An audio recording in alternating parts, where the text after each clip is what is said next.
Elara, Elara, alas 8 na. Bakit hindi ka pa bumabangon? Si Dario, malapit nang pumasok. Aba, magbihis ka na. Ang matinis na boses ni Mama Isadora, ang aking biyenan, ay tumagos sa pinto ng aking kwarto. Napamulat ako, alas 5 pa lang ng umaga. Ang thesis na tinapos ko kagabi matapos ang mahabang gabi ng overtime ay nakakalat pa sa aking mesa. Naramdaman ko ang matinding sakit sa ulo. Opo, Mama Isadora, gising na po, sagot ko. Pinipilit pigilin ang galit na bumubulwak sa aking lalamunan. Pero kahit ako, nagulat sa sarili kong boses, na nagasgas at basag, kinaladkad ko ang aking pagod na katawan, patungo sa banyo.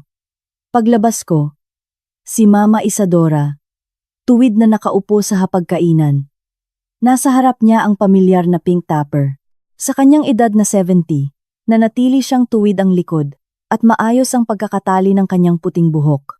Gayunpaman, sa likod ng kanyang salamin, ang kanyang tingin ay kakaibang kumikinang.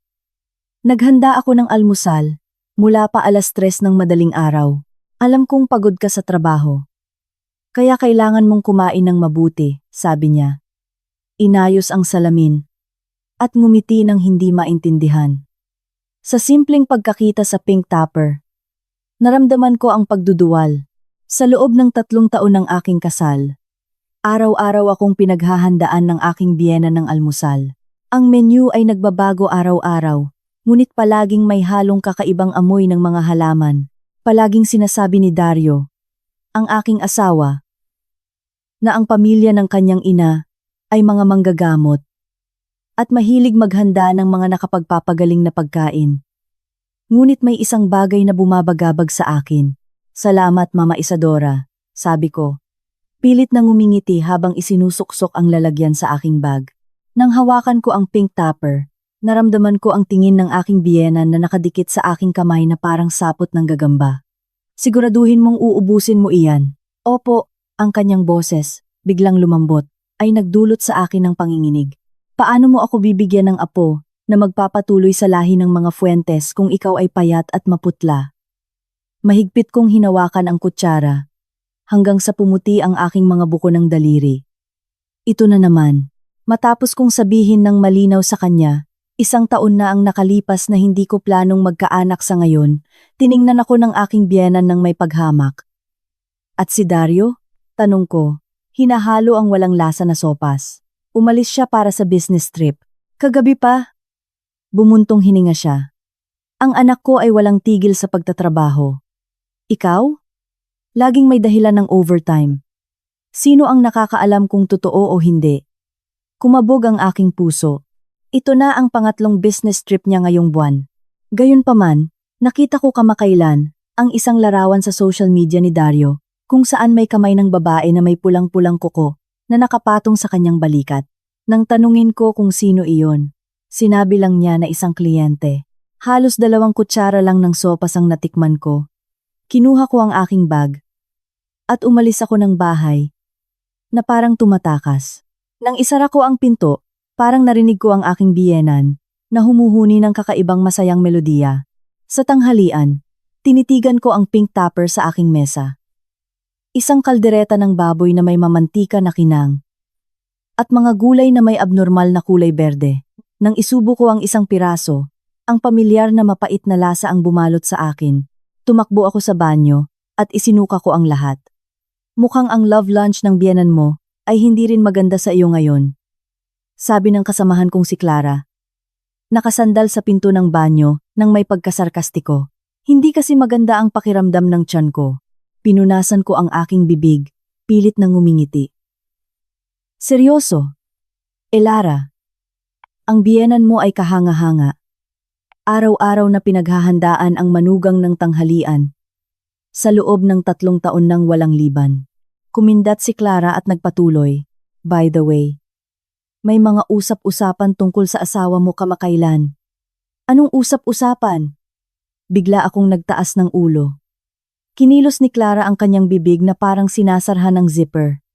Wala. Baka mali lang ang nakita ko. Bumalik ako sa aking upuan at itinago ang pink tupper sa ilalim ng drawer. Gulong-gulo ang aking isip. Nakatira si Clara sa aming kondominium. Ano kaya ang nakita niya? Ang tanghalian, halos buo pa, ay nanatili sa drawer hanggang sa oras ng pag-uwi. Paglabas ng gusali at pagdama sa malamig na hangin, nagpasya ako, si Bantay, isang inabandonang aso na nakatira sa likod ng aming apartment complex, ay laging masaya kapag binibigyan ko siya ng pagkain. Ngayon ay bibigyan ko siya ng isang espesyal na handaan, humihingi ng paumanhin sa aking biyenan. Ibinuhos ko ang kalahati ng laman ng pink tupper sa kanyang mangkok. Oh, Bantay, kumain ka ng marami. Espesyal na araw ngayon. Hinaplos ko ang kanyang ulo at siya, masiglang iwinagayway ang kanyang buntot, ay nagsimulang kumain ng pagkain. Halos ilang hakbang pa lang ang nagagawa ko, nang marinig ko ang isang nakakasindak na hiyaw sa aking likuran. Lumingon ako at nanigas. Nakahiga si Bantay sa sahig. Marahas na nangingisay. Lumalabas ang puting bula mula sa kanyang bibig, nang walang tigil, at ang kanyang mga paa ay tumigas, na parang nakuryente. Bantay. Tumakbo ako patungo sa kanya, ngunit pinakaba ako ng eksena. Sa loob ng ilang segundo, ang aso, na dati malusog at puno ng buhay, ay huminto sa paggalaw. Nakadilat ang kanyang mga mata, ngunit wala ng buhay. Nanginginig ng husto ang aking mga kamay, na halos hindi ko na mahawakan ang aking bag, at malamig na pawis ang bumalot sa aking likod sa isang iglap. Ang larawang ito ay kakilakilabot na pamilyar. Ito ay kapareho ng biktima ng kaso ng pagkalason na nakita ko sa balita noong nakaraang linggo. Isang panginginig ang bumalot sa akin, mula ulo hanggang paa. Nang nanginginig ang mga kamay, kinuha ko ang aking cellphone at tinawagan si Hector, isang kaibigan sa universidad na nagtatrabaho bilang investigador sa isang pharmaceutical company. Hector, kailangan ko ang tulong mo. Napaka-urgent. Nanginginig ang aking boses. Kung mas maaga, mas mabuti. Matapos kong ibaba ang telepono, maingat kong tinipon ang mga tira-tira ng tanghalian sa isang plastic bag. Tiningnan ko ang walang buhay na katawan ni Bantay, at napuno ng luha ang aking mga mata. Hindi ito aksidente sa anumang paraan. Pagdating ko sa bahay, nanonood si Mama Isadora ng TV sa sala, kalmado. Hindi man lang siya lumingon nang marinig akong pumasok. Naubos mo ba ang lahat ng tanghalian? Tanong niya. Opo, Mama Isadora. Masarap po ang lahat. Maraming salamat po. Nagulat ako sa pagiging kalmado ng aking sariling boses. Ipinasok ko ang aking mga kuko sa aking palad, ngunit hindi ako nakaramdam ng sakit. Kung kinumpirma ng mga resulta ng pagsusuri ang aking hinala, hindi ito isang bagay na maaaring malutas sa pamamagitan lamang ng isang diborsyo. Nang gabing iyon, nagkaroon ako ng masamang panaginip. Sa aking panaginip, nakatayo si Mama Isadora sa tabi ng aking kama. Hawak ang pink tupper at nakangiti. Sa susunod na almusal, kailangan mong ubusin ang lahat. Nagising ako ng may gulat, basang-basa sa pawis.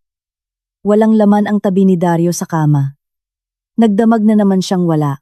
Sa sandaling iyon, umilaw ang screen ng aking cellphone. Mensahe ito mula kay Hector. Urgent. Kailangan nating magkita bukas ng umaga, nang walang sablay. At huwag na huwag kang kakain o iinom ng anumang ibibigay sa iyo ng biyenan mo. Tiningnan ko ang walang lamang kisame. At sa unang pagkakataon, ay naunawaan ko ang lahat ng may nakakatakot na kalinawan. Hindi ito isang simpleng alitan ng pamilya. Ito ay isang plano ng pagpatay. Sigurado ka ba talaga? Mahigpit kong hinawakan ang tasa ng kape na halos pumuti ang aking mga buko ng daliri. Inayos ng kaibigan kong si Hector ang kanyang salamin at muling itinulak ang laboratory report sa akin. Isa itong organophosphate pesticide. Sa dami nito, kayang pabagsakin ng isang toro. Lara, sinusubukan kang patayin ng biyenan mo. Ang ingay ng coffee shop ay biglang naglaho habang tinitingnan ko ang mga teknikal na termino at datos sa report. Naalaala ko ang larawan ni Bantay na bumubula ang bibig. Iyon sana ako. Idemanda mo siya sa pulis. Ito ay isang malinaw na pagtatangka ng pagpatay. bulong ni Hector. Umiling ako, tinupi ang report, at isinuksok sa aking bag. Hindi pa. Ang sikat ng araw na pumapasok sa bintana ay tumatama sa likod ng aking kamay, ngunit hindi ko naramdaman ang init nito. Ang love lunch na masusing inihanda ng aking biyenan sa loob ng mahigit kalahating taon ay, sa katunayan, isang mabagal na lason. Naalaala ko ang kakaibang kislap sa kanyang mga mata, sa likod ng kanyang salamin. Hindi iyon pag-aalala. Iyon ay pag-asa. Ano ang balak mong gawin kung gayon? Tanong ni Hector nang may pag-aalala. Nagtaas ako ng ulo at ngumiti nang hindi ko na rin nakilala ang aking sarili. Kailangan ko munang alamin kung sino pa ang gustong makita akong patay. Paglabas ko ng coffee shop, tinawagan ko agad ang isang private detective. Si Ginoong Morales ang parehong taong kinontak ko kalahating taon na ang nakalipas. Nang maghinala akong niloloko ako ni Dario. Ngayon, sa wakas, ay magiging tunay siyang kapakipakinabang. Ginoong Morales. Kailangan kong malaman ang lahat ng galaw ni Dario Fuentes sa nakaraang 3 buwan. Kung mas maaga, mas mabuti. Matapos kong ibaba ang telepono, huminto ako sa isang tawiran at tiningnan ang malaking billboard ng isang shopping mall sa kabilang kalsada. Ito ay isang ad ng cosmetics na ako mismo ang nagdirect. May isip ba ng modelo na ang taong gumawa ng kampanyang iyon ay nasa bingit ngayon ng buhay at kamatayan? Dumating ako sa bahay pasado 10:00 ng gabi. Pagbukas ng pinto, nanonood si Mama Isadora ng TV sa sala. Hindi man lang siya lumingon nang marinig ako. Bakit ang late mo? Malamig na ang hapunan. Mahinahon kong sagot. Sinilip ang mesa. Isang plato at isang set lang ng kubyertos. Hindi pa umuuwi si Dario. Tumawag si Dar. Sabi niya, hindi siya makakapunta ngayong linggo dahil sa isang proyekto. Kailangan ng isang lalaki na mag-focus sa kanyang trabaho. Hindi niya maaaring maging pabigat. Ang tono ni Mama Isadora ay pilit na walang pakialam. Ngunit may isang bagay na hindi tama. Pinigilan ko ang pagduduwal, tumango, at nagkulong sa aking kwarto. Isinara ko ang pinto. Kinuha ang laboratory report mula sa aking bag. At binasa muli. Ang bawat numero ay isang saksak sa aking puso. Binuksan ko ang computer. Mayroon akong email mula kay Detective Morales. Ang kalakip na file ay naglalaman ng listahan ng mga galaw ni Dario at 12 larawan. Nagsimula akong mag-click sa mga ito. Isa-isa. Naramdaman ko na parang pinipiga ang aking puso ng isang di nakikitang kamay. Sa mga larawan, naglalakad si Dario na nakaakbay sa isang dalaga sa mga mararangyang restaurant, mga hotel entrance, at mga department store. Ngunit ang larawan na pinakamasakit ay ang huli. Naghahalikan sila sa pasukan ng isang condominium. Ang background ay nakakagulat na BGC condominium sa tapat mismo ng aming bahay. Business trip. Bumuntong hininga ako ng may paghamak. Ang kanyang kunwari ay business trip ay ang pagtatamasa sa kinabukasan kasama ang kanyang kabit sa gusali sa tapat. Pinalaki ko ang larawan upang mas makita ang mukha ng babae. Siya ay nasa 25 o 26 taong gulang. Mahaba at tuwid ang buhok. At nakasuot ng mga mamahaling brand mula ulo hanggang paa. Ang Cartier bracelet na suot niya sa kanyang pulso ay pareho ng nakita ko sa bank statement ni Dario noong nakaraang buwan.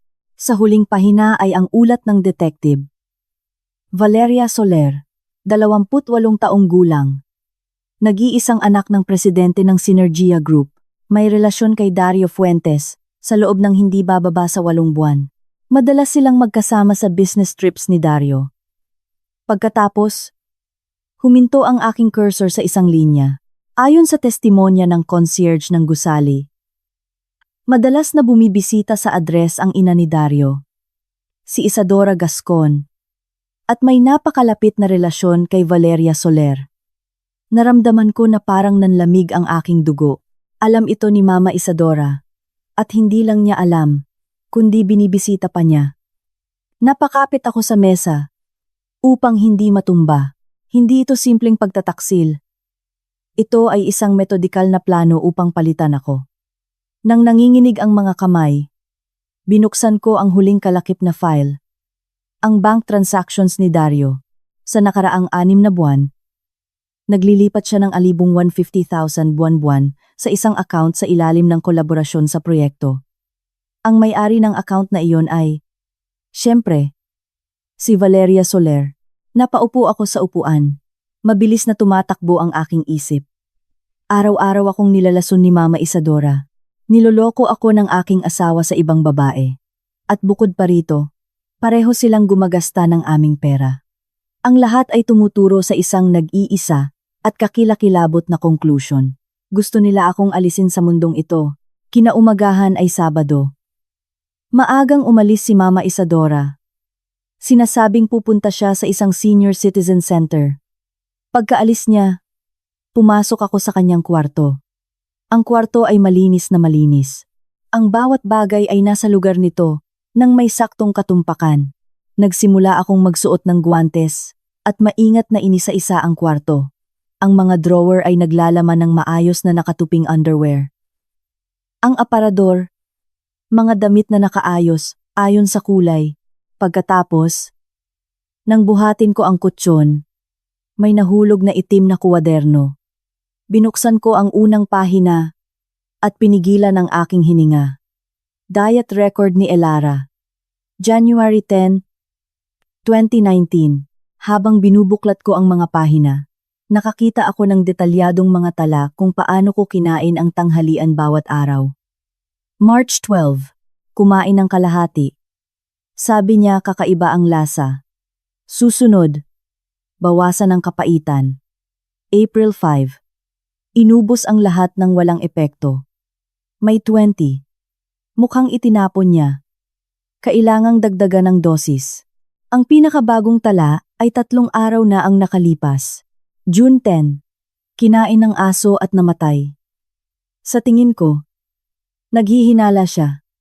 Kailangang humanap ng ibang paraan. Kinagat ko ang aking labi upang hindi sumigaw. Hindi ito isang diary, ito ay isang talaan ng pagpatay. Nagpatuloy ako sa pagbuklat ng mga pahina. At naging mas tahasan ng nilalaman.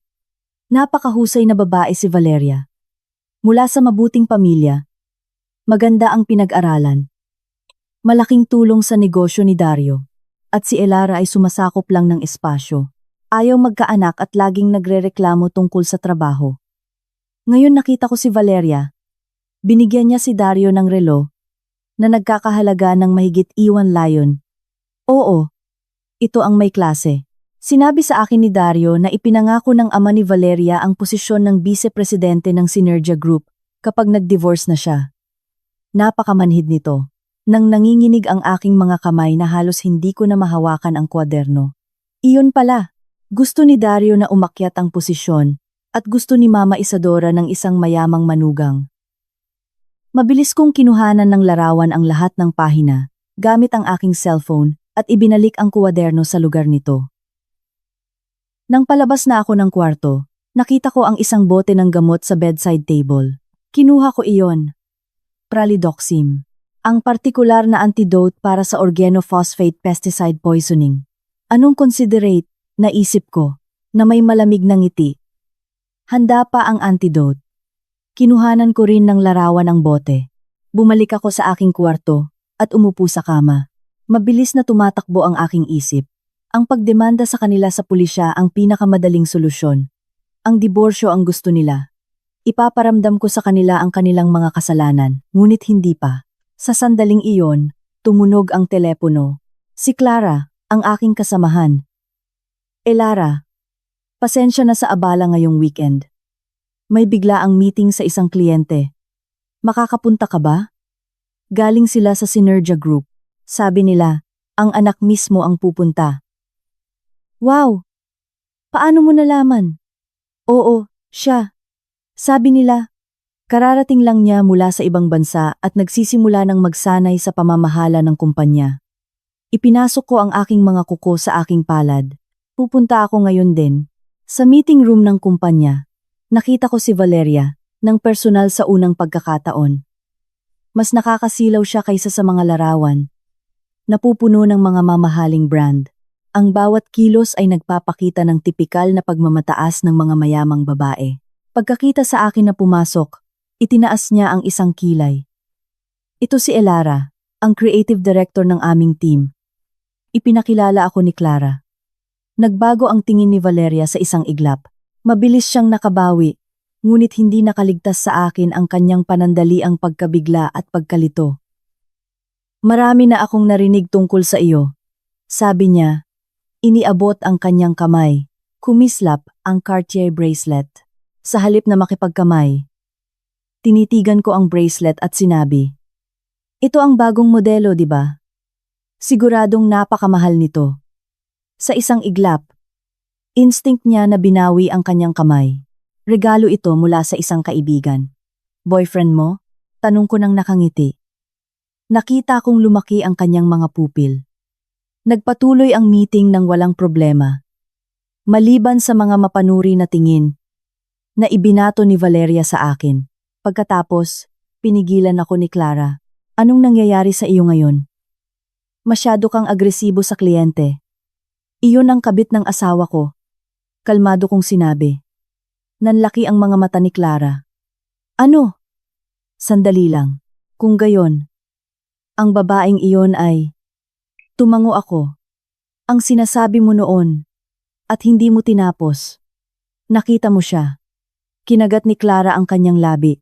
Noong nakaraang buwan, pumunta ako sa bahay ng pinsan ko, na nakatira sa BGC condominium. At nakita ko si Dario, kasama ang isang babae. Ayaw kong sabihin sa iyo upang hindi ka saktan. Sa susunod na may ganito, sabihin mo agad. At kung may alam ka pa tungkol kay Valeria, sabihin mo sa akin. Paglabas ng gusali, nasilaw ako sa sikat ng araw. Nakahanda na ang board at ang mga piyesa ay nasa lugar. Isang biyenan na sumusubok na lasunin ako. Isang asawa na gustong iwanan ako. At isang kabit na nagbabalak na pumalit sa aking lugar. Perpekto. Ngayon ako naman, nag-install ako ng miniature camera na kasing laki ng butones sa isang sulok ng cabinet ng kusina na may front view ng countertop. Mula sa anggulong iyon, perpektong marirecord ang buong proseso ng paghahanda ng tanghalian. Ang boses ni Mama Isadora sa aking likuran ay nagpukaw sa akin na halos mahulog ang screwdriver. Ngunit nang lumingon ako, nakagawa na ako ng isang walang pakialam na ekspresyon. Naghahanap ako ng kaunting pulot, masakit ang lalamunan ko. Mapagkakatiwala ang sinuri ni Mama Isadora ang kusina. Huminto ang kanyang tingin ng isang segundo sa itaas ng cabinet at mabilis na tumibok ang aking puso. Ang pulot ay nasa pangalawang istante sa kaliwa, sabi niya sa huli, bago lumingon at umalis. Buntong hininga ako ng may lunas at mabilis na tinapos ang pag-install. Ang kamera ay konektado sa aking cellphone, na nagpapahintulot sa akin na makita ang mga footage ng real-time at automatikong mag-record. Makikita ko sa sarili kong mga mata kung anong espesyal na pampalasa ang idinagdag ni Mama Isadora sa aking tanghalian bawat araw. Bumalik ako sa aking kwarto. Isinara ang pinto at binuksan ang surveillance app sa aking cellphone. Malinis ang larawan. Pinipira-piraso ni Mama Isadora ang mga gulay nang may husay na parang galing sa isang cooking show. Bagaman nakatalikod siya sa kamera, malinaw kong nakita kung paano siya kumuha ng maliit na bote mula sa kanyang bulsa. Nagbuhos siya ng kung ano sa nilaga at hinalo. Nahuli kita. Bulong ko. Pinindot ang record button. Kinaumagahan. Sa mesa, iniabot ni Mama Isadora sa akin ang pink tupper, gaya ng dati. Ngayon, ginawa ko ang meatballs sa sarsa. Kinuha ko ang tupper nang may malawak na ngiti. Mama Isadora, ang galing mo sa akin. Sabi ng mga kasamahan ko sa trabaho, ang swerte ko sa aking biyenan. Naiinggit sila sa akin. Maaari ka bang maghanda pa ng kaunti? Gusto kong matikman nila. Biglang tumigas ang ekspresyon ni Mama Isadora. Sa likod ng kanyang salamin, nakita ko ang isang bakas ng panik. Ginawa ko ito lalo na para sa iyo. Maaaring hindi ito magustuhan ng iba. Halika, ibibigay ko lang ito kay Clara at sa ilang iba pa. Gustong matuto ng lahat ng iyong mga recipe. Pagkakita sa aking inosenteng ngiti, Nanginginig ang mga labi ni Mama Isadora. Sa ibang araw. Ngayon, hindi ako nakagawa ng marami. Nagpanggap akong nadismaya at bumuntong hininga, ngunit sa loob ay malamig akong nakangiti. Bago umalis patungo sa trabaho, malakas kong sinabi, Mama Isadora, sa tingin ko, kailangan kong mag-overtime ngayon. Huwag mo na akong hintayin para sa hapunan. Pagkasara ko ng pinto, sinuri ko ang kamera gamit ang aking cellphone, gaya ng inaasahan. Kumuha siya ng maliit na papel mula sa ilalim ng refrigerator at nagbuhos ng puting pulbos sa isa pang tupper. Mayroon na ako ng ebidensya. Nag-screenshot ako at ipinadala kay Detective Morales. Suriin kung ano ang kemikal na ito. Sa banyo ng opisina, ibinuhos ko ang tanghalian ngayon sa inidoro at pinindot ang flush habang pinapanood ko ang pagkain na nawawala sa drain. Isang matapang na ideya ang pumasok sa aking isip. Kung paiinumin ko kaya si Mama Isadora ng sarili niyang espesyal na recipe? Sa tanghalian, nagpadala ako ng mensahe. Mama Isadora, may urgent na nangyari sa trabaho at hindi ako makakauwi para sa hapunan. Huwag mo na akong hintayin, kumain ka na muna. Pagkatapos, habang naka-activate ang camera, tahimik akong naghintay. 6:00 ng hapon, pumasok si Mama Isadora sa kusina. Tiningnan niya ang tupper na orihinal para sa akin. Nag-alinlangan sandali. At pagkatapos ay ibinuhos ang lahat sa organic trash can. Mapanlin lang.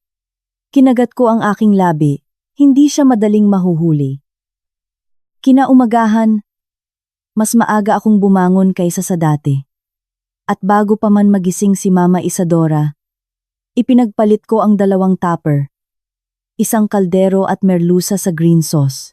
Kainin mo bago lumamig, sabi niya, nang walang hinala, habang iniabot sa akin ang tanghalian. Salamat Mama Isadora, ngumiti ako ng maliwanag habang kinukuha ito. Sa loob ng lalagyan na iyon, ay ang pagkain na inihanda niya para sa kanyang sarili at ang nalason na tupper, para sa akin, ay nasa kanyang mesa na ngayon sa buong araw. Sinuri ko ang kamera bawat oras. 3:00 ng hapon, sa wakas ay may galaw. Et inferior à image. E superiora. Binuksan ni Mama Isadora ang kanyang tupper at nagsimulang kumain. Nang nasa kalahati na siya, bigla siyang napahawak sa tiyan at namutla ang kanyang mukha na parang kandila.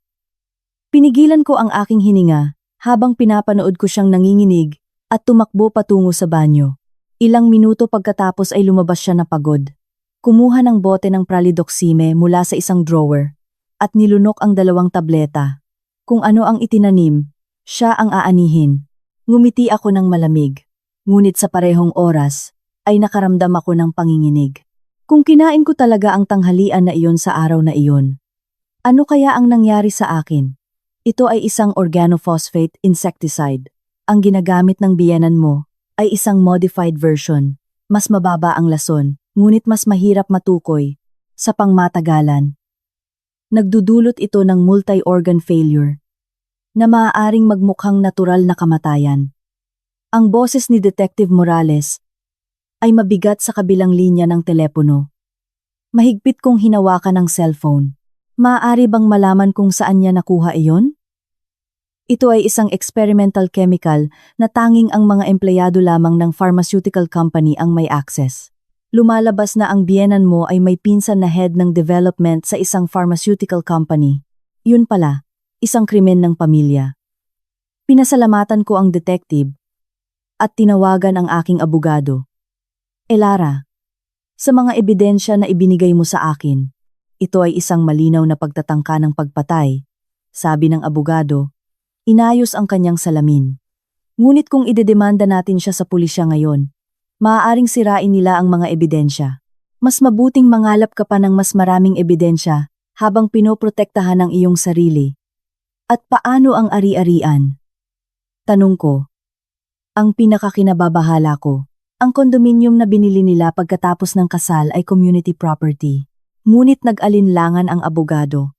Ayon sa bank statements, inalis ng iyong asawa ang humigit kumulang at 10% ng mga pondo mula sa joint account sa nakaraang 6 na buwan at inilipat sa ibang lugar. Biglang nagdilim ang lahat. Magkano? Mga biyon ay binlibong-libong. Kinagat ko ang aking labi upang hindi sumigaw. Alabang libong-libong. Ito ang pera na pinagsama namin ni Dario. Karamihan ay mula sa aking mga bonus at overtime. Maaari ko ba itong mabawi? Alabang libong-libong-libong pala alalibong apla. Nanginginig ang aking boses. Kailangan natin ng mas maraming ebidensya na ito ay isang malisyosong pagtatago ng ari-arian. Kung sa kaso ng diborsyo ay mapapatunayan natin ang kasalanan ng kabilang panig, magkakaroon tayo ng kalamangan sa paghahati ng ari-arian. Paglabas ko ng law office, nasaktan ang aking mga mata sa sikat ng araw. Tumayo ako sa kalsada, na hindi alam kung saan pupunta. Ang aking bahay ay naging isang lason na lungga, at sa opisina, naghihintay si Valeria na may mapang-asar ng ngiti. Sa sandaling iyon, tumunog ang telepono. Si Dario. Huminga ako ng malalim at sinagot. Hello, Elara. Mahal, uuwi ako bukas. May magandang balita ako para sa iyo. Ang kanyang boses ay kakaibang masigla. Anong magandang balita? Pilit akong nagsalita ng normal. Sasabihin ko sa iyo kapag nagkita tayo. At kamusta si Mama? Ayos naman siya. Tiningnan ko ang masayang larawan ng pamilya sa isang billboard sa kabilang kalsada at ngumiti. Oo, ayos na ayos siya. Kahapon ay nagreklamo siya ng pananakit ng tiyan, ngunit uminom siya ng gamot at ngayon ay mas maayos na siya. May ilang segundo ng katahimikan sa kabilang linya. Anong gamot? Sa tingin ko, sinabi niya na Pralidoxime ang pangalan. Mas mahabang katahimikan. Pagkatapos, nagpaalam si Dario nang nagmamadali at ibinaba ang telepono. Napatawa ako sa gitna ng kalsada. Alam niya rin. Kasabwat siya. Ang ina at anak ay talagang dalawang demonyo na ginawa para sa isa't isa. Maagang umuwi si Dario kaysa sa inaasahan. Pagdating ko ng bahay mula sa trabaho, nasa sala na siya at seryosong nakikipag-usap sa kanyang ina. Pagkapasok ko, pareho silang tahimik ng kakaiba. Nandito na ako, sabi ko, nagpapanggap na hindi napapansin ng anuman habang ibinababa ang aking bag. Natapos ng maaga ang proyekto. Lumapit si Dario at niyakap ako ng pormal. Amoy siya ng hindi kilalang pabango, ang parehong suot ni Valeria. Sa likod niya, si Mama Isadora, na maputla pa rin, ay tumingin sa akin ng matalim. May sasabihin si Dario sa iyo. Anong magandang balita? Tanong ko nang nakangiti. Kahit na naiisip ko na ang lahat, huminga ng malalim si Dario. Sa tingin ko, i-promote ako. Plano ng Sinergia na gawin akong director ng Singapore branch. Congratulations, sabi ko nang nakangiti. Ngunit ang aking mga kuko ay nakabaon sa aking palad. Sa tingin ko, mananatili ako doon ng hindi bababa sa 3 taon. Ito ay isang kamanghamanghang pagkakatawa, sabi niya. Iniiwasan ang aking tingin. 3 taon.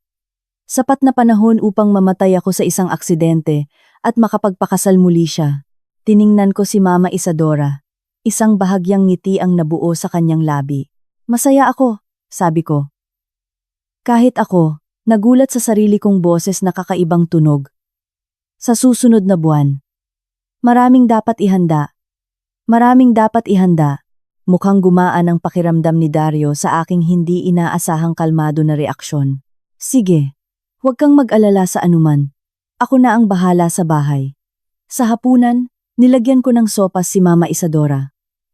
Mama Isadora, kamakailan ay hindi maganda ang kulay mo. Kumain ka ng maraming sopas. Tiningnan niya ako ng may pagdududa, alternating ang kanyang tingin sa aking mukha at sa mangkok bago niya tinanggap. Si Dario, sa tabi niya, ay kinakabahan na nanonood sa eksena. Ay, by the way, sabi ko na parang walang nangyari. Kamakailan ay may audit sa kumpanya. At ang aking bonus ay may delay. Magkano pa ang natitira sa aming joint account? Gusto kong bumili ng bag. Huminto ang chopsticks ni Dario sa ere. At nahulog ang kutsara ni Mama Isadora sa mangkok ng sopas ng may kalansing. May matitira pang mga A1,500,000 to 2,000,000,000, sabi ni Dario, nakabawi sa kanyang composure. Bakit biglang bag? Kasi lahat ng kasamahan ko ay bumili ng bagong modelo. Ang Dior ni Clara ay nagkakahalaga ng mahigit 150,000. Nagpout ako. Nagpalitan ng tingin sina Dario at Mama Isadora. Kung gayon, bilhin mo iyon. Alam mo naman, ang password. Pilit siyang ngumiti. Siyempre alam ko, iyon ang aming anibersaryo ng kasal. Naisip ko. Ngunit sa kasamaang palad, wala nang natitira sa account na iyon ni E150,000 o E15000. Nang gabing iyon, nakatulog agad si Dario na may dahilan ng jet lag nang hindi man lang ako hinawakan. Sa dilim. Habang nakikinig sa kanyang hilik, nawala ako sa aking mga iniisip. Singapore. Malamang nabalak niyang sumama kay Valeria at magsimula ng bagong buhay doon. At ako ay mamamatay sa isang uri ng aksidente. Tahimik akong bumangon at kumuha ng sobre mula sa ilalim ng aparador. Sa loob ay ang mga ebidensya na magliligtas sa aking buhay. Mga screenshot mula sa camera, laboratory reports, bank statements, ngunit hindi ito sapat. Kailangan ko ng isang mas perpektong plano. Tiningnan ko si Dario na natutulog at naalaala ang mga salita ng aking abogado. Kung sa kaso ng diborsyo, ay mapapatunayan natin ang kasalanan ng kabilang panig. Isang matapang na ideya ang pumasok sa aking isip. Kung gusto nilang maglaro ng ganitong laro, handa akong maglaro ng isang malaking laro. Ang ikalawang proposal meeting sa Synergia Group ay magsisimula 10:00. Valeria ang mangunguna sa team, bulong ni Clara. Nag-iwan ng tasa ng kape sa aking mesa. Hiningi niya mismo na ikaw ay naroroon. Ang aking kamay, na naghahalo ng kape ay huminto. Mula nang malaman ko na si Valeria ang kabit ni Dario, iniiwasan ko ang direktang paghaharap, ngunit hindi na ako maaaring tumakas. Ibigay mo sa akin ang lahat ng kaugnay na dokumentasyon, sabi ko. Kahit ako, nagulat sa aking boses na nakakagulat na kalmado. Ayos ka lang ba? Ang pangit ng itsura mo. Inabot niya sa akin ang folder. Hinawakan ko ang aking pisngi. Halos hindi ako nakatulog kagabi sa pagitan ng mga galaw ni Dario at ang tunog ni Mama Isadora na umiinom ng gamot. Ayos lang ako. Anong proyekto ang ginagawa ng Synergia Group? Isang bagong cosmetic brand. Ang budget ay RU1,000. Libong ang libong. May usap-usapan na gusto ni Valeria na gamitin ang proyektong ito upang patunayan ang kanyang halaga at opisyal na mana ang pamamahala.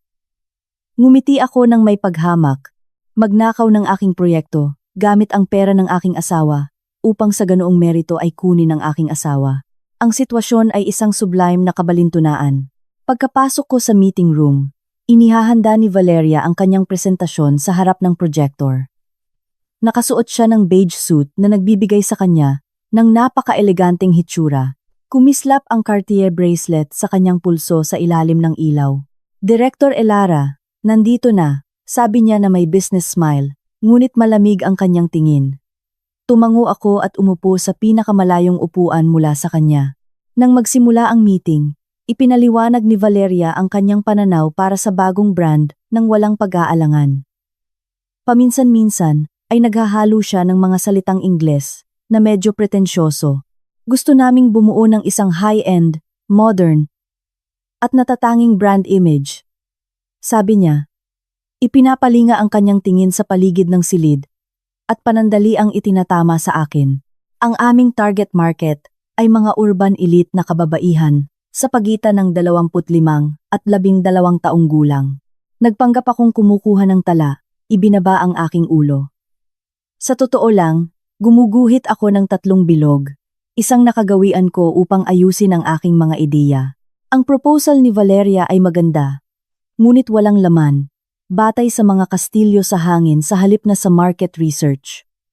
Director Elara, mayroon ka bang mungkahi? Bigla siyang nagtanong. Ang kanyang boses ay matamis, ngunit may matalim na tunog.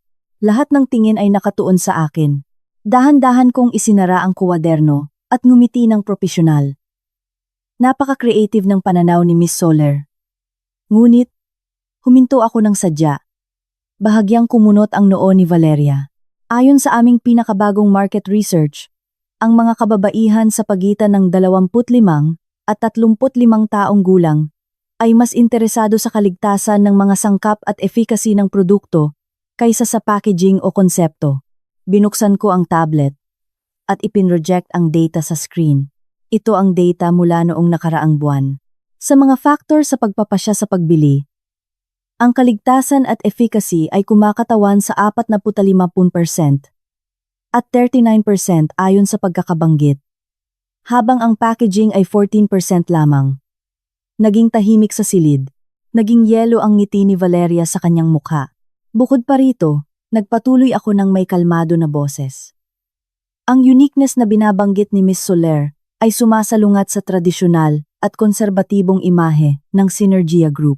Ang biglaang paglipat sa isang niche market ay maaaring magdulot ng pagkawala ng kasalukuyang customer base. Ang mga kuko ni Valeria ay kumalansing ng hindi regular sa mesa.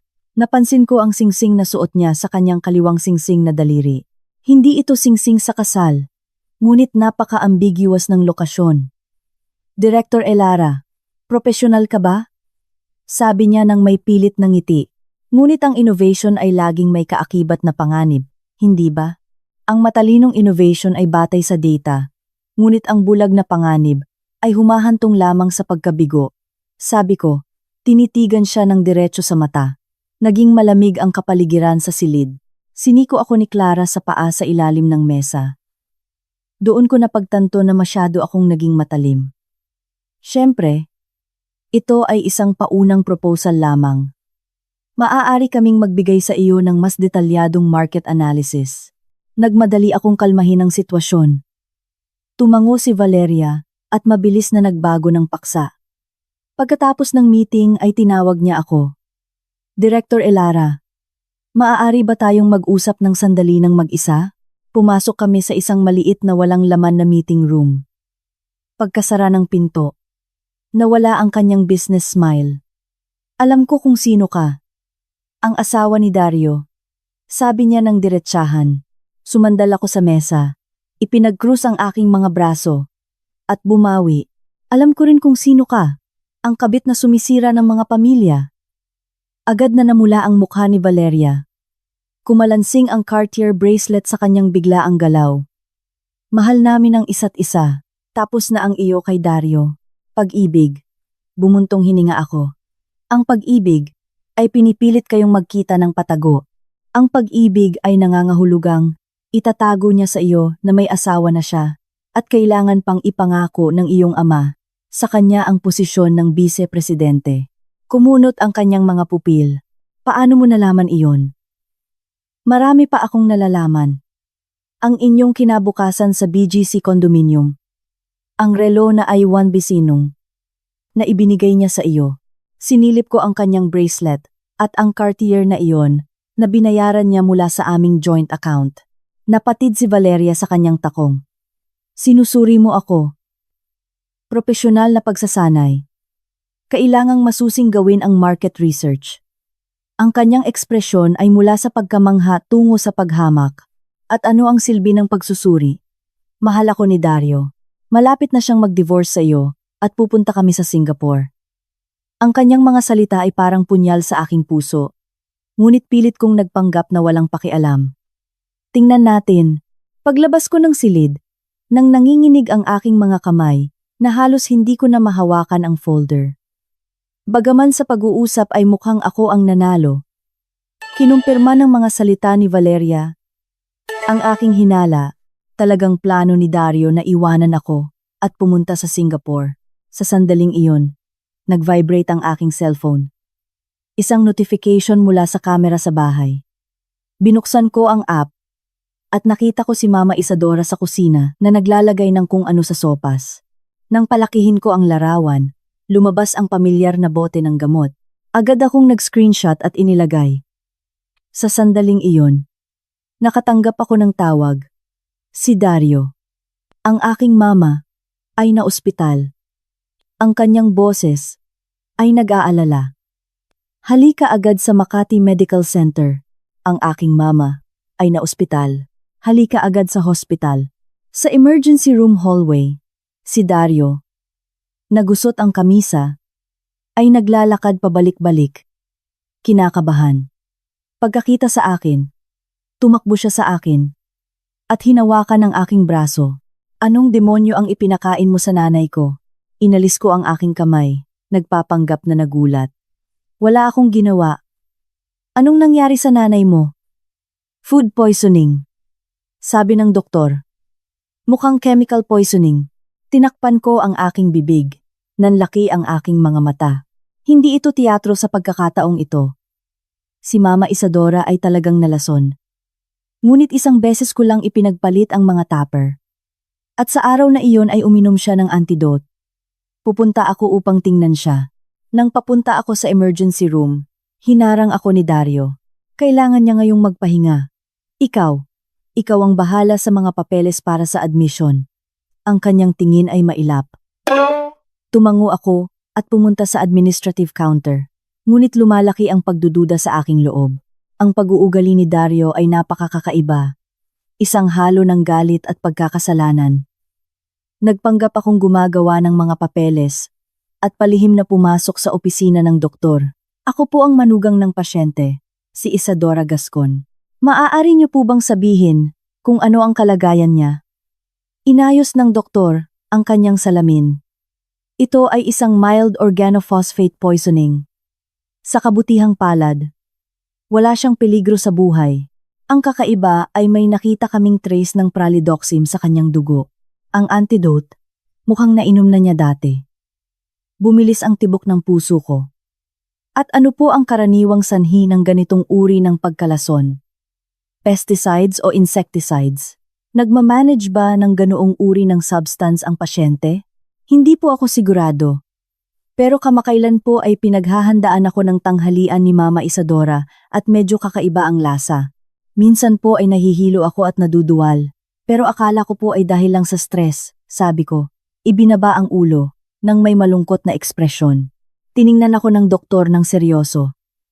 Maganda kung magpapatest din kayo. Ang organo, pasensya na po, maaari po ba akong humingi ng kopya ng report ni Mama Isadora para po idugtong sa iba pa niyang medical reports. Nag-alinlangan sandali ang doktor, ngunit pagkatapos ay kinopya ang ilang dokumento at ibinigay sa akin. Lumabas ako ng opisina at sa isang sulok ng pasilyo, mabilis kong kinuhanan ng larawan ang lahat ng pahina at ipinadala sa aking abogado. Sa sandaling iyon, nakatanggap ako ng bagong mensahe mula kay Detective Morales. Ang kalakip na file ay isang talaan na nagpapatunay na ang pinsan ni Mama Isadora, ang head ng development ng pharmaceutical company, ay bumili ng malaking dami ng experimental organophosphate compounds noong nakaraang buwan at sa bahagi ng tagatanggap, nakakagulat na nakalagay ang pangalan ni Dario Fuentes. Nanginginig ang aking mga kamay. Si Dario ay kasama rin sa plano ng pagkalason. Kaya pala siya kinakabahan ngayon. Takot siya na baka aksidenteng nainom ng kanyang ina ang lason. Na siya mismo ang naghanda at mailantad ang buong plano. Elara, tawag ni Dario mula sa likuran ko. Mabilis kong inilak ang aking cellphone at lumingon na may nag-aalalang ekspresyon. Kakausap ko lang ang doktor. Sabi niya, mukhang food poisoning. Nakita kong gumaan ang ekspresyon ni Dario. Nagising na si Mama. At hinahanap ka.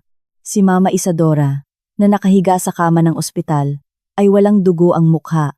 Pagkakita sa akin, tumalim ang kanyang tingin. Mama Isadora, ayos na po ba kayo? Lumapit ako sa kama at hinawakan ang kanyang kamay. Ito ay mamasa-masa at malamig.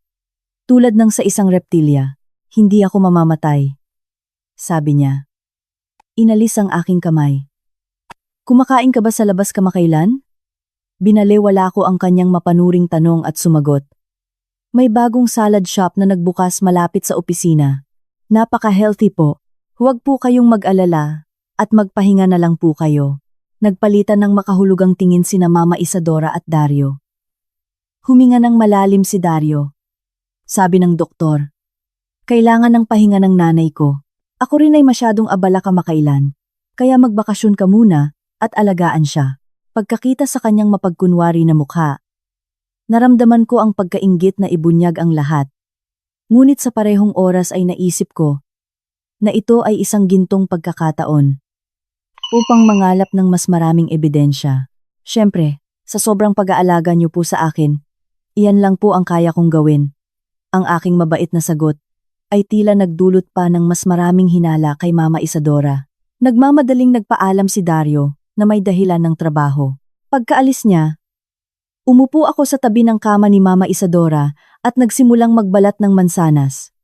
Mama Isadora, bakit po sa tingin niyo kayo nalason? May nakain po ba kayong panis? Ipinikit ni Mama Isadora ang kanyang mga mata at hindi sumagot. Yung gulay na binili ko kahapon, baka sira. Sayang. Pero sabi ng doktor, ang organophosphate poisoning ay karaniwang dahil sa pesticides o insecticides. Nanginginig ang takip mata ni Mama Isadora. Nagpatuloy ako sa pagbalat ng mansanas. Ang tunog ng kutsilyo laban sa prutas ay umalingaw-ngaw sa silid. Ang mga doktor ngayon ay walang alam. Pinagagalit lang ang mga tao. Sabi niya sa huli. Oo. Tama po kayo. Sumang-ayon ako habang iniaalok sa kanya ang binalatan na mansanas. Pero binigyan ako ng doktor ng analysis report at sabi niya, may natagpuan silang bakas ng antidote sa inyong dugo. Kakaiba, di ba? Nang ininom niya iyon, nanginginig ang kamay ni Mama Isadora at gumulong ang mansanas sa kumot. Nagsimula siyang umubo ng marahas. Le acercó un vaso de agua, y le susurré al oído. Mama Isadora, anong lasa ng pralidoxim? Huminto siya sa pag-ubo at kumunot ang kanyang mga pupil. Tiningnan niya ako ng malaki ang mata na parang isang kuwago. Ngumiti ako at umatras. Tatanungin ko ang nurse kung kailan siya i-discharge. Ipinilit ni Mama Isadora na ma-discharge kinabukasan. Pagka-uwi niya, nagkulong siya sa kanyang kwarto at hindi man lang naghanda ng hapunan. Si Dario, sa dahilan ng overtime, ay hindi umuwi hanggang gabi. Sa gitna ng gabi, palihim akong pumasok sa kwarto ni Mama Isadora. Tulog na tulog siya, malamang dahil sa epekto ng gamot. Maingat kong inisa-isa ang kwarto at sa ilalim ng drawer ng bedside table, nakita ko ang isang kahon ng gamot. Sa loob ay may ilang bote na may handwritten labels. Kinuhanan ko ng larawan ang lahat ng bote. Isang maliit na bote na may label na Special V ang umakyat sa aking atensyon. Pagbukas ko nito, nakita ko ang puting pulbos na may bahagyang amoy ng almonds. Naglagay ako ng kaunting dami sa isang plastic bag na inihanda ko at ibinalik ang bote sa lugar nito. Nang palabas na ako, nagsalita si Mama Isadora sa kanyang pagtulog. Dario, huwag mong lagyan ng masyadong marami. Nanigas ako, ngunit nang makita kong hindi siya nagising, tahimik akong umalis. Bumalik ako sa aking kwarto. Isinara ko ang pinto at nagpadala ng mensahe kay Detective Morales. Urgent analysis ng puting pulbos na ito. Umupo ako sa kama na nanginginig. Ang plano ng pagkalason ay, walang duda, gawa ng mag-ina. Huwag mong lagyan ng masyadong marami. Takot sila na, kung mamatay ako ng masyadong mabilis ay magdudulot ito ng hinala. Pagkatapos ay nakatanggap ako ng tugon mula sa aking abogado. Natanggap ko ang hospital report. Kasama ng mga naunang ebidensya, maaari nating patunayan ang malisyosong pinsala, ngunit kailangan natin ng mas maraming ebidensyang pinansyal. Magandang kumpirmahin kung totoo ang paglipat ng iyong asawa sa Singapore. Tumingin ako sa labas ng bintana patungo sa kondominium sa tapat. Isa sa mga ilaw na iyon ang bahay ni Valeria. Biyenan, anak, at kabit. Talaga bang matibay ang perpektong tatsulok na relasyon na iyon? Sa ospital, nang banggitin ni Dario ang tungkol sa Singapore, ang ekspresyon ni Mama Isadora ay hindi kagalakan. Tila mas nag-aalala. Binuksan ko ang computer at nagsimulang maghanap ng impormasyon tungkol sa commercial relations sa pagitan ng Synergia Group at Singapore. Pagkaraan ng 2 oras, tuwid kong inayos ang aking likod nang matuklasan ng isang kawili-wiling bagay. Walang branch ang Synergia Group sa Singapore. Sa halip, gumagawa sila ng isang malaking proyekto sa Australia. Ang paglipat ni Dario sa Singapore ay malamang na isang kasinungalingan. Kung gayon, ano ang kanyang tunay na plano? Tumakas kasama si Valeria? O niloloko rin siya? kahit na ng babae. Ang mga piraso ng chessboard ay nagsimulang gumalaw at hindi na ako ang walang laban na biktima. Handa na ang analysis ng special product. Ang boses ni Detective Morales ay mabigat sa kabilang linya ng telepono. Hindi lang ito simpleng pesticide. Ito ay isang experimental compound na dahan-dahang sumisira sa nervous system na nagdudulot ng multi-organ failure na mukhang natural na kamatayan. Gaano katagal bago magkabisa? Depende sa dosis, ngunit sa pagitan ng 3 at 6 na buwan, ang mga sintomas ay unti-unting lumalabas tulad ng isang chronic illness, kaya mahirap para sa mga doktor na maghinala ng pagkalason. Ang compound na ito ay nasa animal experimentation stage pa, at ang paggamit nito sa tao ay ipinagbabawal. Ito ang parehong ginawa ng pinsan ni Mama Isadora, ang natanggap ni Dario. Eksakto. At ang paglipat ni Dario sa Singapore ay kasinungalingan. Walang negosyo ang Sinergia Group sa Singapore. Sa halip, may lihim na anak na babae ang presidente ng Sinergia sa Australia at tila nagpasya siyang iwanan sa kanya ang pamamahala ng Melbourne branch. Ang mga salita ng detective ay parang punyal. Kinagat ko ang aking labi hanggang sa maramdaman ko ang lasa ng dugo. Iyon pala, hindi kailanman nagkaroon ng intensyon si Valeria na pumunta sa Singapore kasama si Dario. May sarili siyang plano at si Dario ay isang piyesa lamang. Magpatuloy sa pagsusuri, lalo na ang mga tawag sa pagitan ni Valeria at ng kanyang ama. Pagkababa ko ng telepono, narinig ko ang kalansing ng mga plato sa kusina. Naghahanda si Mama Isadora ng almusal. Mula nang umuwi siya mula sa ospital. Bagaman sa panlabas, ay kumilos siya ng normal. Hindi niya maitago ang kanyang kaba kapag kami ay nag-iisa. Huminga ako ng malalim at pumasok sa kusina. Nakatalikod siya. Nagluluto ng itlog. Sa countertop, ang pamilyar na pink tupper. Magandang umaga, Mama Isadora, sabi ko ng malakas. Nagulat ang kanyang balikat. Nakakatakot. Pumasok ka ng walang ingay. Ano ang malalim na iniisip mo? Tanong ko. Ngayon din, kakainin ko ito ng may kasiyahan. Tinitigan ni Mama Isadora ang lalagyan sa aking kamay. Sa dami ng trabaho. Huwag kang magpapalipas ng pagkain. Siyempre hindi. Uubusin ko ang lahat. Kinakain ng dahan-dahan ang bawat subo, sabi ko. Idiniin ang huling mga salita at tinitigan siya ng diretso sa mata. Bahagyang nagsimulang nanginginig ang mga kamay ni Mama Isadora. Mama Isadora, bumulong ako sa kanyang tainga. Alam mo ba kung ano ang epekto ng organophosphate poisoning? Una, ang mga kalamnan ay sumisikip. Pagkatapos ay napaparalisa ang paghinga. At sa huli, ay mamamatay ka sa pagka-suffocate sa isang nakakatakot na pagdurusa. Klang. Ang espatula na hawak ni Mama Isadora ay nahulog sa sahig. Namutla ang kanyang mukha, na parang kandila, at hindi nakapagsalita. Nanginginig lang ang kanyang mga labi. Kinuha ko ang espatula at ibinigay sa kanya. Mag-ingat ka, Mama Isadora. Sa edad mo, normal na manginig ang iyong mga kamay. Pagkasabi nito, tumalikod ako kasama ang tupper. Pagkalabas ko lang ng bahay, tumunog ang telepono. Si Dario, maaari ba tayong magkita ng sandali sa tanghalian? Nakaupo sa restaurant, si Dario ay walang dungis ang damit, ngunit hindi niya maitago ang malalim na eye bags sa ilalim ng kanyang mga mata. Anong nangyari? Tanong ko nang walang pakialam habang nag-order ng lemonade. Kumuha siya ng sobre mula sa kanyang maleta at inilapit sa akin. Isang divorce agreement. Binasa ko ito ng dahan-dahan. Ang mga kondisyon ay katawa-tawa. Ang pera at ang bahay para sa kanya, para sa akin.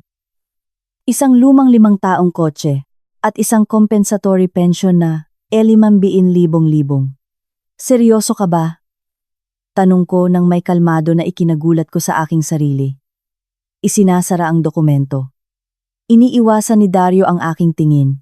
Sa Singapore, pinipilit nila ako. Gusto kong tapusin ito ng mabilis. Tapusin ano? Ang aming kasal o ang aking buhay? Kumunot ang kanyang mga pupil. Ano ang sinasabi mo? Mahigit kalahating taon nang nilalason ni Mama Isadora ang aking pagkain. At alam mo iyon. Diba? Diretsahan kong sinabi. Malinaw kong nakita kung paano namutla ang kanyang mukha. Kung ipinagpatuloy ko ang pag-inom ng lason na iyon, ang aking katawan ay dahan-dahang mapaparalisa hanggang sa magmukha akong namatay. Dahil sa sakit, napaka-considerate, nanginginig ang kamay ni Dario at nabuhos ang tasa ng kape. Ako ay walang alam. Siyempre alam mo, wa. Ibinaba ko ang aking boses. Nag-withdraw ka ng gaan naman 12,000 mula sa aming joint account at naghahanda kang tumakas kasama si Valeria. Ngunit, alam mo ba? Wala siyang intensyon na pumunta sa Singapore kasama ka. Biglang nagtaas ng ulo si Dario. Ang kanyang mga mata ay nagpapakita ng emosyon at takot. Sinuri mo ako. Profesional na pagsasanay. Sumandal ako sa upuan. At ang antidote na ininom ng nanay mo ay ikaw ang nagbigay, di ba? Ang galing mong anak. Pati ang antidote, inihanda mo. Nahihirapang huminga si Dario. Basa ang pawis sa kanyang noo. Lara, makinig ka. Hindi ko kailangang makinig ng kahit ano. Ibinalik ko sa kanya ang divorce agreement. Hindi ko pipirmahan ito. Kung gusto mo ng diborsyo, hatiin ang ari-arian sa kalahati, ayon sa nararapat. Kung hindi, ngumiti ako. Wala akong choice kundi iharap sa presinto ang laboratory reports at ang mga video mula sa kamera na naisave ko. May sapat ka bang ebidensya upang ipadala kayo ng nanay mo sa kulungan? Tumayo ako at kinuha ang aking bag. Bibigyan kita ng 3 araw para mag-isip. Ang bagong kasunduan ay dapat nakasaad na ang condominium ay sa akin at ibabalik mo sa akin ang lahat ng perang inilipat mo. Kung hindi, bumulong ako sa kanyang tainga. Sa susunod na malason ang nanay mo, hindi ito magiging ganoon kagaan. Paglabas ko ng restaurant, nasilaw ako sa sikat ng araw. Nanginginig ang aking mga kamay. Ngunit hindi dahil sa takot, kundi sa emosyon. Ngayon sila naman ang makakatikim ng takot. Sa araw ng ikalawang meeting sa Synergia Group, lumabas si Valeria na nakasuot ng nakakaakit na pulang suit. Director Elara, narinig ko na ospital ang biyenan mo. Sa kanyang edad, siguradong nag-aalala ka, sabi niya. Nang may peking simpatiya bago magsimula. Ngumiti ako habang binubuksan ang laptop. Salamat sa iyong pag-aalala. Na-discharge na siya. By the way, Miss Soler, mukhang interesado ka sa kalusugan ng mga matatanda. Mayroon ka bang may sakit na kamag-anak sa bahay? Naging yelo ang kanyang ngiti. Ang aking ama ay perpektong malusog. Oo. Akala ko noong nakaraang taon ay nilagyan siya ng stent sa Australia. Masaya ako na gumaling siya ng maayos. Kumunot ang kanyang mga pupil. Paano mo nalaman iyon? Market research. Sadaampi ko na parang walang nangyari. At kumusta ang branch ng Australia? Sabi nila, iba na ang nagpapatakbo ngayon. Naging maputla ang mukha ni Valeria. Nang magsimula ang meeting, nagpakita ako ng isang ganap na bagong proposal na nakatuon sa kaligtasan ng mga sangkap at napatunayan na efficacy. Ang aming pananaliksik ay nagpapakita na ang pangunahing customer base ng Synergia Group ay mas gusto ang isang tradisyonal at maaasahang brand image kaysa sa mga mapanganib na inobasyon.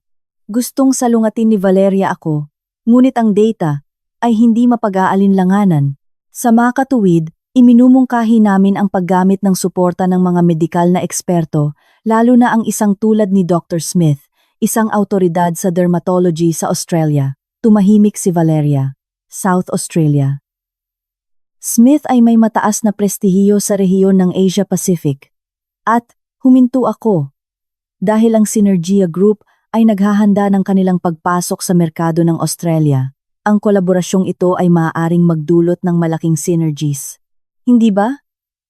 Naging tahimik ang silid. Ang lahat ng tingin ay nakatuon kay Valeria. Mukhang nasampal siya. Yan. Kailangan nating pag-usapan ng mas detalyado. Halos hindi niya masabi. Bago matapos ang meeting. Paano mo nalaman ang tungkol sa mga plano ng Synergia Group sa Australia? Tanong sa akin ni Clara pagbalik namin sa opisina.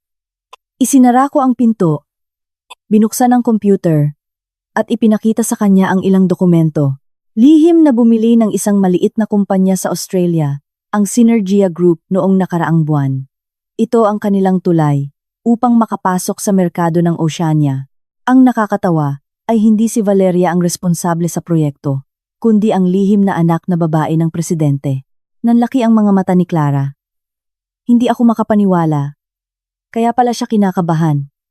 At hindi lang iyon. Sinusubukan ni Valeria na makapasok sa proyekto. Ngunit direkta siyang tinanggihan ng kanyang ama. Saan mo nakuha ang lahat ng internal information na ito? Tiningnan ako ni Clara ng may paghanga. Ngumiti lang ako. Ang kakayahan ni Detective Morales ay lumampas sa anumang inaasahan. At ngayon, ano na? Magpatuloy sa plano. Kung mas kinakabahan si Valeria, mas maraming pagkakamali ang gagawin niya. Nang gabing iyon, pagdating ko ng bahay, isang kakaibang katahimikan ang bumalot. Nag-iwan ng sulat si Mama Isadora na nagsasabing bibisitahin niya ang kanyang pinsan at hindi pa umuuwi si Dario. Agad akong nagpadala ng mensahe sa detective.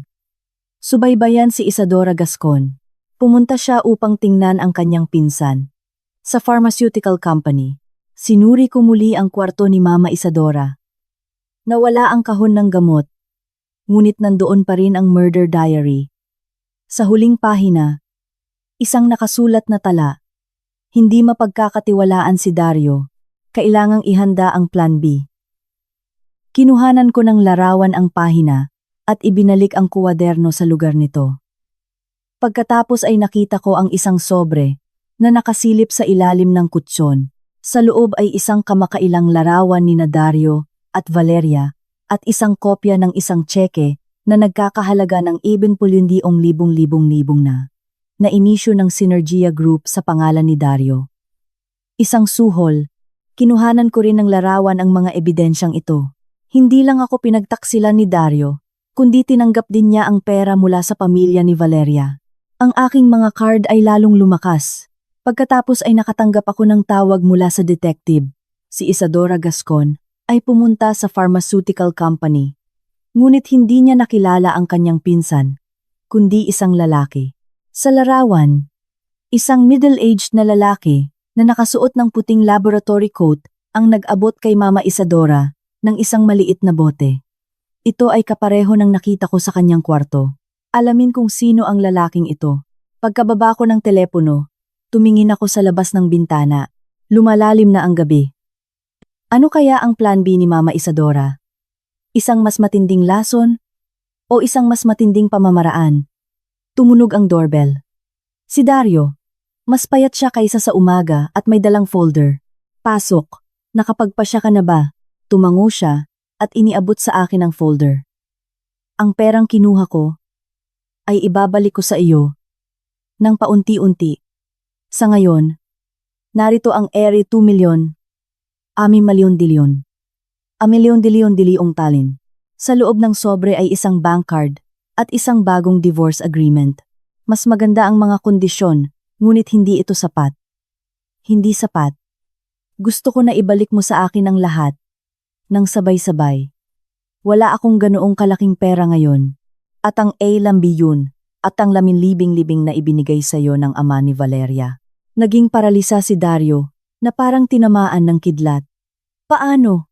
Mas marami akong nalalaman kaysa sa inaakala mo. Gusto mo bang malaman kung sino ang nakilala ng nanay mo ngayon sa pharmaceutical company o kung ano ang plan B na nakasulat sa kanyang diary? Sa sandaling iyon, tumunog ang kanyang cellphone. Pagkakita sa screen, namutla ang kanyang mukha na parang papel. Ang nanay mo. Sagutin mo nang naka-speaker.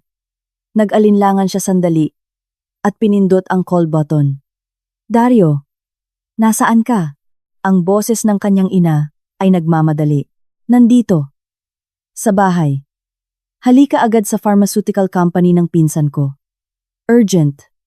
Dalhin mo ang aking pasaporte. At lahat ng cash na mayroon tayo. Baka kailangan nating umalis sandali. Nanlaki ang mga mata ni Dario. Ano? Huwag kang magtanong at bilisan mo. Naputol ang tawag. Nanatili si Dario na nakatayo. Natigilan. Mukhang plan B ay ang pagtakas. Sabi ko. Ibinaba ang aking baso ng alak. Nagbalik siya sa akin nang may takot sa mga mata. Ano ang ginawa mo? Wala akong ginawa. Maghapon ako sa opisina. Ngunit, bakit nagmamadali ang nanay mo? Kailangan kong umalis. Kung gusto mo, kinuha ko ang folder. Ngunit babalaan kita, kung susubukan mong tumakas, tatawagin ko agad ang pulisya. Gumawa ako ng mga backup copy ng mga ebidensya sa iba't ibang lugar. Kumunot ang kanyang mukha. Ano ang gusto mo? Katarungan, sabi ko ng malamig. Oh, para mas maging eksakto. Paghihiganti. Tinitigan niya ako sandali, at pagkatapos ay tumakbo patungo sa pinto. Sumilip ako sa bintana, at nakita kong nawala ang kanyang kotse. Pagkatapos ay tinawagan ko ang detective. Susubukan silang tumakas. Bantayan mo ang pharmaceutical company. Binuksan ko ang computer. Lumabas sa screen ang isang mapa ng lugar. Ang locator na sinusubaybayan ng detective ng real time ay nagpakita ng kotse ni Dario na patungo doon. Abrí una carpeta que tenía preparada. Contenía denuncias para la policía, la agencia del medicamento y la prensa, junto con todos los archivos de pruebas. El cursor del ratón se detuvo sobre el botón enviar. Un solo clic y todo habría terminado. Pero no lo pulsé. Aún no era el momento. Quería ver con mis propios ojos cómo se destruían entre ellos, cómo se desmoronaba el mundo que habían construido sobre mentiras y asesinatos. Pagkatapos ay nakatanggap ako ng bagong mensahe mula sa detective. Isang SUV na may temporary plate ang naghihintay sa likod ng pinto ng pharmaceutical company. Mukhang escape vehicle. Sagot ko. Tawagin ang pulisya. Para sa pagnanakaw ng experimental pharmaceutical products. Pinatay ko ang computer at kinuha ang susi ng kotse. Dumating na ang oras upang saksihan ng personal kung paano magtataksilan ang kinasusuklamang mag-ina na iyon kapag sumalakay ang pulisya. Ang industrial park ay malungkot sa gabi. Nagpark ako sa tapat ng isang tindahan sa kabilang kalsada at nilanghap ang malamig na hangin. Darating ang pulisya sa loob ng 5 minuto. Nabasa ko sa isang mensahe mula sa detective. Sa malayo, nagsimula akong marinig ang tunog ng mga sirena. Sa sandaling iyon, umilaw ang mga headlight ng SUV sa likod na pinto. Sinusubukan nilang tumakas. Sakto nang umandar ang kotse. 3 patrol car ang biglang lumitaw. Humaharang sa daan. Ang emergency lights ay nagpaliwanag sa lugar na parang araw. Biglang huminto ang SUV nang may ingay ng mga gulong. Bumukas ang pinto ng pabrika at lumabas si Mama Isadora na tumatakbo na may maliit na bag sa kamay. Gusot ang buhok, ang kanyang figura sa ilalim ng ilaw ay parang isang maputlang multo. Pagkakita sa pulisya, sinubukan niyang bumalik sa loob, ngunit 2 pulis ang humarang sa kanya. Sa sandaling iyon, lumabas si Dario na tumatakbo sa pangunahing pinto. Pagkakita sa pulisya at sa kanyang ina, nanigas siya at pagkatapos ay sinubukan niyang tumakas sa kabalintunaan. Dario! Sumigaw ako nang hindi ko napapansin. Lumingon siya sa akin, sa kabila ng distansya at ang mga kumukutitap na ilaw. Ang kanyang tingin ay nakatuon sa akin. Sa kanyang mga mata ay may pagkabigla at galit. Sa huli, ay nahuli siya.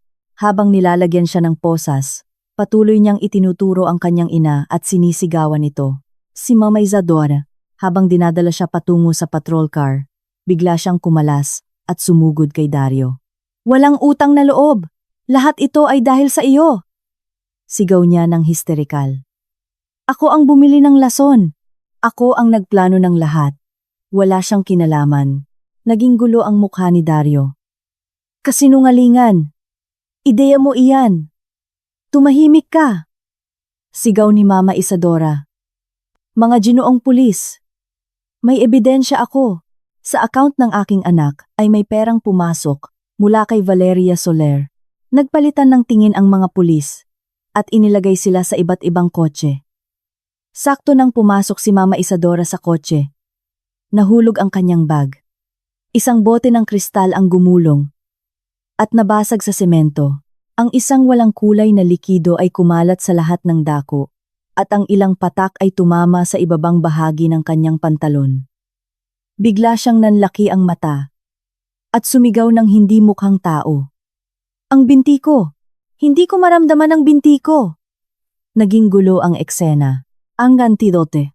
Kailangan ko ang antidote. Unti-unting nawala ang kanyang boses.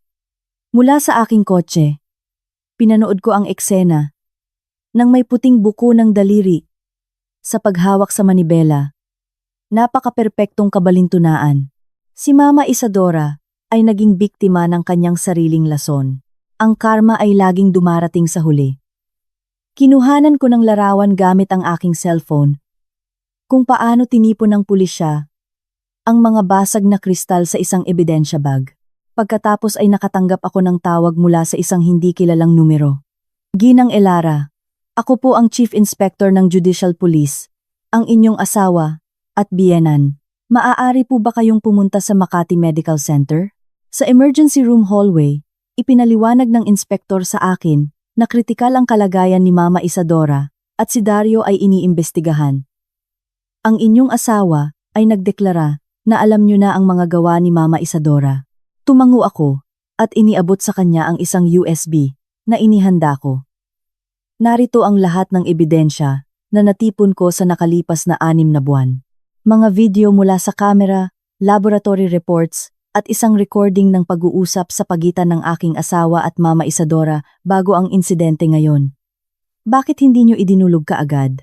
Kailangan ko ng hindi mapag-aalinlanganan na ebidensya at, sa huli, siya ang aking biyenan. Ang aking sagot ay tila nagpalambot sa inspektor. Dinala niya ako sa isang maliit na silid. Sa panahon ng interogasyon, sinabi ko ang lahat ng alam ko. Pagkatapos, pinayagan ako ng inspektor na makita si Dario sa loob ng 5 minuto. Sa isang maliit na silid, nakaposa sa rehas ng isang stretcher. Si Dario, pagkakita sa akin ay nakiusap. Elara, tulungan mo ako. Sabihin mo sa pulisya ang sasabihin ko sa'yo. Sabihin mo na wala akong alam sa plano ng pagkalason.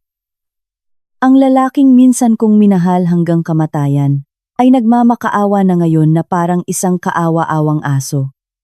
Bakit ko dapat tulungan ka? Kumunot ang kanyang mukha. Ikaw ang nagtayo ng bitag sa amin. Ang bitag ay kayo ang gumawa. Iyang babaeng iyan, ang nanay ko ang nagbigay ng lahat ng kasalanan sa akin. Idineklara niya na ako ang utak ng lahat. Hindi ba siya ang nanay na mahal mo? Na handa kang patayin ako para sa kanya? Ibinaba ni Dario ang kanyang ulo. Nagsisisi ako. Totoo, huli na. Alam ba ni Valeria na naaresto kayo? Biglang nagtaas ng ulo si Dario. Huwag mong sabihin sa kanya. Bakit? Hindi ba tunay ang pag-ibig ninyo? Nakalimutan ko. Wala pala siyang intensyon na pumunta sa Singapore kasama ka. Ang ekspresyon ni Dario ay parang sinaksak. Paalam. Dario, enjoy your stay in jail. Nang tumalikod ako, sumigaw siya sa likuran ko. Mag-asawa tayo. Hindi mo ito maaaring gawin sa akin. Huminto ako sa pinto. At nang hindi lumingon, ay sinabi, mula nang magpasya kang patayin ako. Hindi na tayo. Mabilis na naresolba ang kaso. Sina Mama Isadora at Dario ay kinasuhan ng attempted murder. Sa diborsyo, nabawi ko ang lahat ng aming ari-arian at nakatanggap ng malaking kompensasyon para sa moral damages. Tumakas si Valeria sa Australia nang malaman niya ang nangyari at tila kinansela ng kanyang ama ang lahat ng kanyang mga card. Ang pinsan ni Mama Isadora, ang nasa pharmaceutical company, ay naaresto rin. Idineklara niya na kamakailan ay humingi sa kanya si Mama Isadora ng mas malaking dami ng lason kaysa sa dati. At sinabi sa kanya na kailangan niyang tapusin ang lahat bago matapos ang buwan. Kung hindi nagkamali ang kanyang plano, hindi ako nakaligtas sa weekend na iyon. Tapos na ang lahat. Sa wakas, ligtas na ako. Ngunit bakit nararamdaman ko ang kawalan sa aking puso? Sa kumpanya, nag-organize sila ng isang malaking selebrasyon. Ang proyekto sa Synergia Group ay naging isang matinding tagumpay at na-promote ako sa posisyon ng Vice President ng Marketing. Vice President, napakagaling mo. Nag-toast si Clara sa akin. Ngunit wala akong malasahan sa champagne. Pagkatapos ng party, umuwi ako ng mag-isa. Ngayon, ang condominium na ito ay akin na lahat. Pagkatapos ay nakatanggap ako ng mensahe mula sa aking ina. Anak, congratulations sa promotion. Nagpadala ako ng pera para makabili ka ng masarap. Nang hindi sumasagot, ibinalik ko ang transfer. Hindi ko makalimutan ang kanyang boses. 6 na buwan na ang nakalipas. Sinasabi sa akin na magtiis at ipagpatuloy ang aking buhay. Nakatanggap ako ng tawag mula sa isang hindi kilalang numero. Ginang Elara. Ako po ang presidente ng Synergia Group. Nagsorry ang ama ni Valeria para sa pag-uugali ng kanyang anak at sinabi sa akin na gusto niya akong tulungan. Ibinigay niya sa akin ang lahat ng ebidensya ng mga transaksyon sa pagitan ni na Valeria at Dario at inalok pa niya ako ng posisyon ng director ng Singapore branch. Ang mga kondisyon ay pambihira, isang suweldo na alimang taon-taon kasama ang mga bonus. Sa ngayon, isinuspindi ko ang alok. Walang libre sa mundong ito. Ilang araw pagkatapos ay nakatanggap ako ng sulat mula kay Dario. Elara, babalaan kita. Bumalik na si Valeria sa Pilipinas. Mag-ingat ka kay Presidente Soler. Mas mapanganib siya kaysa sa inaakala mo. Bisitahin mo ako sa susunod na bisita. Sasabihin ko ang lahat. Sa pamamagitan ng detective, kinumpirma ko na pumasok na si Valeria sa bansa 1 linggo na ang nakalipas na may pasaporte sa ibang pangalan. Nagsinungaling sa akin si Presidente Soler, at hindi lang iyon. Nalaman ko na isang mataas na ehekutibo ng Synergia Group ang bumisita kay Mama Isadora sa kulungan. Ang paghihiganti na alam ko ay natapos na. Ngunit sa likod ng mga eksena ay may bagong laro na nabubuo at ako ang sentro nito. Sa wakas, pumunta ako sa bilangguan. Ano man ang impormasyon na mayroon si Dario, kailangan ko ito ng husto. Ang hangin sa visitation room ay mabigat. Pagkaraan ng ilang sandali, ay pumasok ang isang payat na Dario. Binisita ka ni Presidente Soler, di ba? Inalok ka niya ng posisyon sa Singapore. Nagulat ako, ngunit hindi ko ito ipinakita. Ito ay isang bitag. Huwag mong tanggapin sa anumang paraan. Mas mabuti pa sa bitag na itinayo ninyo sa akin. Nagkamali ako, pero ito ay iba. Ang plano ni Mama Isadora at Valeria ay dinisenyo mula pa sa simula ni Presidente Soler. Nang nanginginig ang mga kamay, kumuha siya ng isang maliit na larawan na itinago niya at ibinigay sa akin. Tingnan mo ito. Sa likod ay may account number ng isang Swiss bank. Ang perang nasa loob ay sa iyo lahat. Ito ang aking kompensasyon. Sa larawan, nag-uusap sina Mama Isadora at Valeria sa isang lalaki sa harap ng pharmaceutical company, kalahating taon na ang nakalipas. Sa likod, katabi ng account number, isang maliit na tala, LS804, Experimental Data, Certificate of Destruction. Ano iyon? Isang neurotoxin na disguised bilang paggamot sa cancer. Dahan-dahang sinisira ang memorya na nagpapamukha ng natural na kamatayan. Naramdaman ko na parang nanlamig ang aking dugo. Hindi ako ang target ni Presidente Soler, kundi ang aking ina. Marami siyang alam na sekreto ng grupo. Gusto niyang gamitin ang iyong kamay upang alisin siya. Ang kanyang mga salita ay nagdikit sa lahat ng piraso ng puzzle.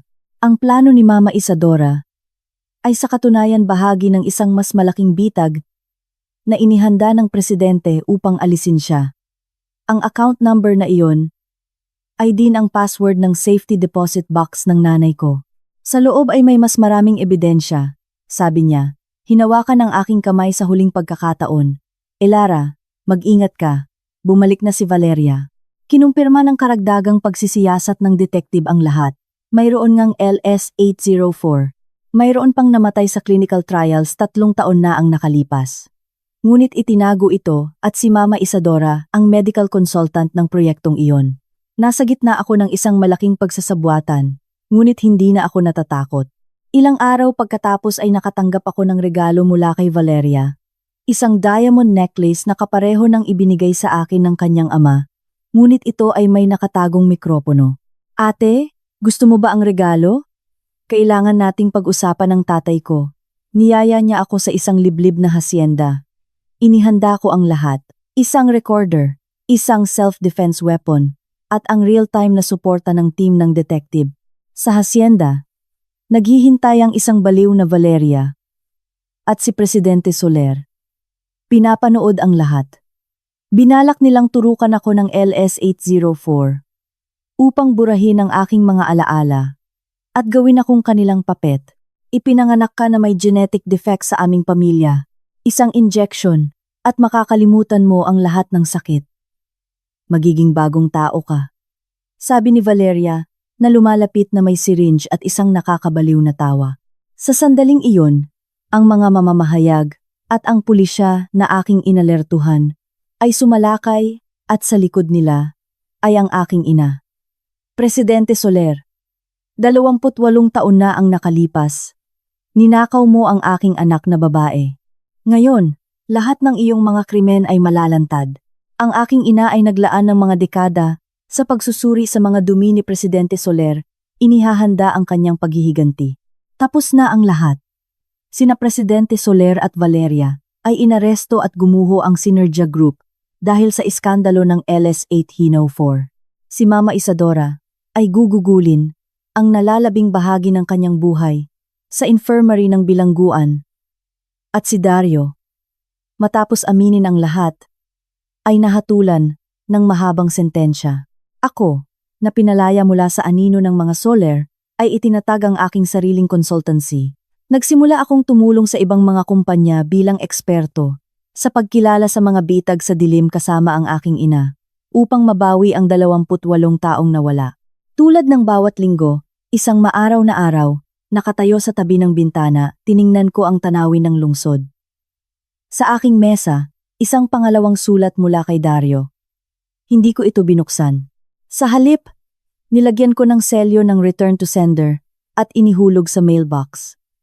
May mga nakaraan na hindi nararapat balikan. Ang sikat ng araw ay humahalik sa aking mukha. Nang may init, ang mahabang paghihiganti ay natapos na at sa wakas ay nagsimula na ang aking bagong buhay.